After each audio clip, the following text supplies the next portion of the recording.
शहरात मोकाट कुत्र्यांचा हैदोस। महापालिका आयुक्तांच्या दालनात सोडण्यात आले मोकाट कुत्रे। कुत्र्यांचा बंदोबस्त करण्याची मागणी। धुळे शहरातील प्रकार। धुळे शहरात मोकाट कुत्र्यांचा हैदोस मोठ्या प्रमाणावर वाढला असून नागरिकांना मोठा त्रास सहन करावा लागत आहे। मोकाट कुत्र्यांचा ताबडतोब बंदोबस्त करावा या मागणीसाठी चक्क महापालिका आयुक्तांच्या दालनात सामाजिक कार्यकर्त्यांनी मोकाट कुत्रे सोडली आणि प्रशासनाचा निषेध केला। मोकाट कुत्र्यांचा बंदोबस्त झाला नाही तर तीव्र आंदोलन छेडण्याचा इशारा यावेळी धुळ्यात देण्यात आला। धुळे शहरात कुत्र्यांच्या हल्ल्यात ठार झालेल्या तेजस राहते या बालिकेच्या कुटुंबियांना 25 लाखांची भरपाई द्यावी अशी मागणी देखील करण्यात आली।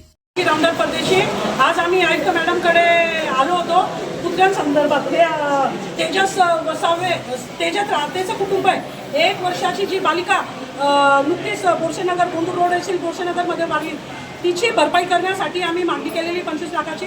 दुसरा असा त्या दरवेळेस आम्हाला मेनका गांधींचा प्रश्न देता, म्हणून आज आम्ही पालिकेत कुत्रे घेऊन आलेलो आहे। 600-700 महिन्याला 600-700 लोकांना चावा असतो, ते सर्व तातडीने बंद व्हायलाच पाहिजे। आणि मला तरी वाटतं आज जे कुत्रे आणून मी पालिकेत दिलेले आहे त्यांना गिफ्ट, त्याच्यामुळे ते बंद होईल। आणि आज महापालिकेने जो आम्हाला रोष दाखवलेला आहे तो काही आम्हाला योग्य वाटलेला नाही आहे, कारण की लोकांचे रोज जीव जातात। रॅबिजचा एकही इंजेक्शन तुम्हाला आजच्या तारखेला जुन्या दवाखाना, जुना सिव्हिल हॉस्पिटल असेल किंवा मोठं सिव्हिल हॉस्पिटल असेल, लेकरांचे इतके दुर्दैवी हाल होत आहे। तर महापालिकेने आता डोळे नाही उघडले याच्यापेक्षा भयंकर आंदोलन करेल, पूर्ण महापालिकेला घेराव टाकेल मी।